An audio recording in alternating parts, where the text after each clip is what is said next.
નમસ્કાર ખેડૂત મિત્રો, હું રામ પ્રવીણા રામભાઈ. મેં BSc નવસારી એગ્રીકલ્ચર યુનિવર્સિટીમાંથી કરેલું છે. આગળના વિડીયોમાં આપણે ફૂલે બુલબુલ તલની વાવેતર પદ્ધતિ વિશેની માહિતી મેળવી. આજે આપણે આ વિડીયોની અંદર તલમાં આવતા કયા કયા રોગો છે અને તેનું નિયંત્રણ કેવી રીતે થઈ શકે તેના વિશેની માહિતી મેળવીશું. હવે તલની અંદર મુખ્યત્વે 4 રોગ આવે છે. એક તો પાનનો કોકડવા અથવા તો ફાયલોડીના નામથી ઓળખાય છે. બીજો તલની અંદર ભૂકી સારો. ત્રીજો પાનના ટપકાનો રોગ અને ચોથો તલના થડનો જે કોહવારો છે તે મુખ્યત્વે 4 રોગ જોવા મળતા હોય છે. હવે આ તમામ રોગને કેવી રીતે ઓળખવા જોઈએ, ક્યારે અવસ્થાની અંદર કયો રોગ છે વધારે પ્રમાણમાં આવે છે, તેનાથી કેટલા પ્રમાણમાં નુકસાન થઈ શકે અને કઈ દવાનો છંટકાવ કરવાથી યોગ્ય રીતે નિયંત્રણ થઈ શકે, તે તમામ માહિતી આજે આપણે આ વિડીયોમાં મેળવીશું. સૌપ્રથમ વાત કરીએ પાનના કોકડવા અથવા તો ફાયલોડીની. તો આ રોગ છે એ માઇક્રોપ્લાસ્મા નામના સૂક્ષ્મ રોગકારકથી ફેલાય છે.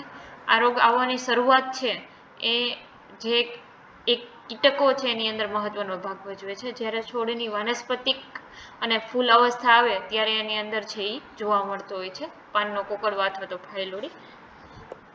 આ રોગની ઓળખ કરવા માટે જે અસરવાળા જે પાન હોય એની કિનારીની નીચેની બાજુએ વળી ગયેલા જોવા મળશે અને એકદમ કોકડાઈ ગયેલા હોય તેવું લાગશે. જે રોગિષ્ટ પાન છે એ તંદુરસ્ત પાનની સાપેક્ષમાં એકદમ જાડા લાગશે. તેને તમે અડો તો ખરબચડાને જાડા જોવા મળશે અને ટોચના પાનની અંદર રોગની અસર છે તે વધારે જોવા મળતી હોય છે. જો ફૂલ બેસવાના સમયે આ રોગ આવે તો એને કારણે ફૂલની જગ્યાએ નાના નાના પાનનો વિકૃતિ ગુચ્છ બનતો જોવા મળતો હોય છે. એટલે કે જે ફૂલ અવસ્થા છે તે વાનસ્પતિક અવસ્થાની અંદર ફેરવાઈ જતી જોવા મળશે અને આ રોગને લીધે પાકના ઉત્પાદનમાં બહુ મોટા પાયે ધરખમ ઘટાડો થતો જોવા મળતો હોય છે. તમે આ ફોટાની અંદર જોઈ શકશો કે પાનનો કોકડવા તો ફાયલોડીને કારણે કયા પ્રકારનું નુકસાન થઈ શકે અથવા તો જે વિકૃતિ ગુચ્છ છે તે પણ અહીં જોવા મળી રહ્યા છે. હવે આ રોગનું નિયંત્રણ કેવી રીતે કરવું જોઈએ, તો કે આ રોગ છે એ કીટક એટલે કે ફુદકિયા જે હોય એને કારણે ફેલાતો હોય એટલે એને કીટકનું નિયંત્રણ કરવું જરૂરી બને છે. તો એના માટે UPL કંપનીનું જે ઉલાલ આવે છે ફ્લોનિકામાઇડ એનો 7 ગ્રામ પ્રતિ પંપ પ્રમાણે છંટકાવ કરી શકાય અથવા તો FMCનું રોગર ડાયમિથિયોટ છે 30 ml પ્રતિ પંપ પ્રમાણે છંટકાવ કરી શકાય. આ સિવાય ધાનુકાનું ધનપ્રીત છે એસિટામિપ્રિડ એનો 6 ગ્રામ પ્રમાણે પ્રતિ પંપમાં નાખીને છંટકાવ કરી શકાય. કોઈ પણ પાકની અંદર કોઈ પણ દવાનું સારું રિઝલ્ટ મેળવવા માટે 16 ગુઠાના વીઘામાં ઓછામાં ઓછા 4 પંપ છે તેનો ઉપયોગ કરવો જોઈએ, જેથી કરીને વધારે સારું રિઝલ્ટ મળી શકે. હવે તલના ભૂકીછારાની વાત કરીએ તો આ રોગ છે એ ઇરિસિફી પોલોગની નામની જે ફૂગ છે એના દ્વારા ફેલાતો જોવા મળે છે. આ જ્યારે રોગ આવવાની શરૂઆત થાય ત્યારે ફૂલ બેસતા હોય અથવા તો બૈડા બંધાતા હોય તે સમયે જોવા મળતું હોય છે.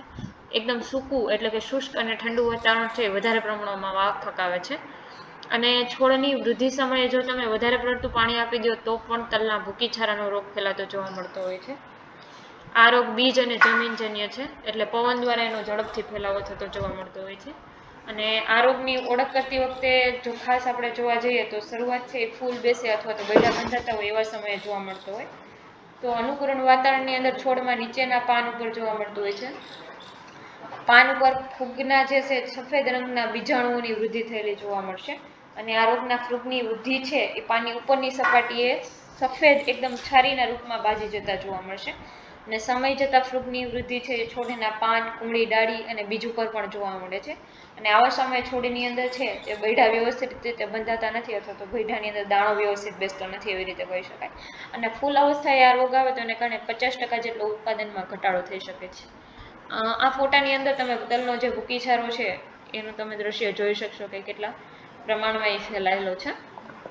હવે આ રોગનું નિયંત્રણ કરવું હોય તો તે સુમિટોમો કંપનીનું જે હારું કરીને આવે છે ટેબુકોનાઝોલ વત્તા સલ્ફર 50 ગ્રામ પ્રતિ પંપ પ્રમાણે છંટકાવ કરી શકાય અથવા તો UPLનું સાપ મેકોઝેબ વત્તા કાર્બેન્ડેઝિમનો સ્પ્રે કરી શકાય 30 ગ્રામ પ્રતિ પંપ પ્રમાણે અથવા ટાટા રાલીસનું કોન્ટા પ્લસ હેક્ઝાકોનાઝોલનો છે એ પણ 30 ml પ્રતિ પંપ પ્રમાણે છંટકાવ કરી શકાશે. હવે અન્ય ત્રીજા રોગની વાત કરીએ તો એ પાનના ટપકાનો રોગ છે. આ રોગ છે એ ઝેન્થોમોનાસ સિસેમી નામની જે સૂક્ષ્મ જીવાણુ છે એના દ્વારા ફેલાય છે. આ ટપકાનો રોગ આવવાની શરૂઆત છે એકદમ હુંફાળું અને ભેજવાળું વાતાવરણ હોય ત્યારે જોવા મળતું હોય છે અથવા તો ફૂલ બેસતા હોય ત્યારે આ રોગનું પ્રમાણ વધારે પ્રમાણમાં જોવા મળતું હોય છે. આ રોગને ઓળખવા માટે શરૂઆત જ્યારે થાય ત્યારે પાંદડા ઉપર લાલાશ પડતા બદામી રંગના નાના નાના ટપકા જોવા મળે છે અને ટપકા પાછળથી મોટા થઈ એકબીજા સાથે જોડાઈ અને એકદમ કાળા રંગના થઈ જાય છે અને વચ્ચે એકદમ ગોળાકાર ઘાટા રંગનું વર્તુળ જોવા મળે છે, જેને કારણે પાંદડા ખરી જાય છે અને જો દાણો બંધાણો હોય તો એ ચીમડાઈ જાય છે.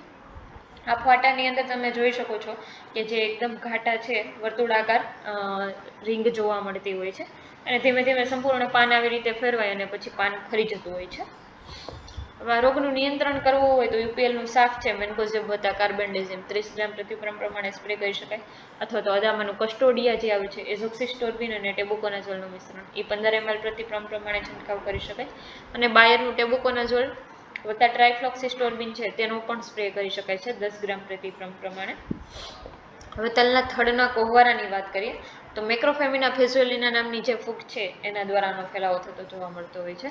આ તલના થડનો જે કોહવારો છે એ શરૂઆતમાં જ્યારે તાપમાન છે એ 30 ડિગ્રી સેલ્સિયસ કરતાં વધે ત્યારે તેનો વધારે પ્રમાણમાં વિકાસ થતો જોવા મળે છે. આ રોગને ઓળખવા માટે શરૂઆતમાં થડ ઉપર બદામી રંગના નાના નાના ટપકા જોવા મળશે, અને જો થડની છાલને ઉખેડીને જોઈએ ને તો એ એકદમ નાના નાના ટપકા એની અંદર જોવા મળશે. આ સિવાય જે છોડ છે એ સુકાઈ ગયેલો હોય એને તમે સરળતાથી ઉપાડી શકશો, અને જેમ જેમ એની તીવ્રતા વધશે રોગની એમ આખા પાનને એ અસર કરશે અને એને લીધે પાન સુકાઈ જશે અને ખરવા મળશે. એ ફોટાની અંદર તમે જોઈ શકશો કે જે થડનો કોહવારો છે તે મૂળિયાની અંદર દેખાઈ રહ્યો છે. આ રોગના નિયંત્રણ માટે તમે યુપીએલનું સાફ મેન્કોઝેબ વત્તા કાર્બેન્ડેઝિમ છે તેનો ઉપયોગ કરી શકો 30 ગ્રામ પ્રતિ પ્રમાણે. આ સિવાય ઇન્ડોફિલનું જે Z78 ઝાઇનેપ કરીને આવે છે 30 ગ્રામ પ્રતિ પ્રમાણે એનો ઉપયોગ કરી શકાય, અથવા તો બાયોસ્ટેનનું રોકો આવે છે થાયોફિનેટ મિથાઇલ એનો 30 ગ્રામ પ્રતિ પ્રમાણે પણ ઉપયોગ કરી શકાય છે. હવે આ રોગ છે એ જમીનજન્ય રોગ છે એટલે એના માટે થઈને કાર્બેન્ડેઝિમ જે 50% આવે છે એ ફૂગનાશકનું 1 ગ્રામ પ્રતિ લિટર પ્રમાણે પાણીનું ડ્રેન્ચિંગ કરવાથી પણ સારું રિઝલ્ટ મળે છે. ધન્યવાદ.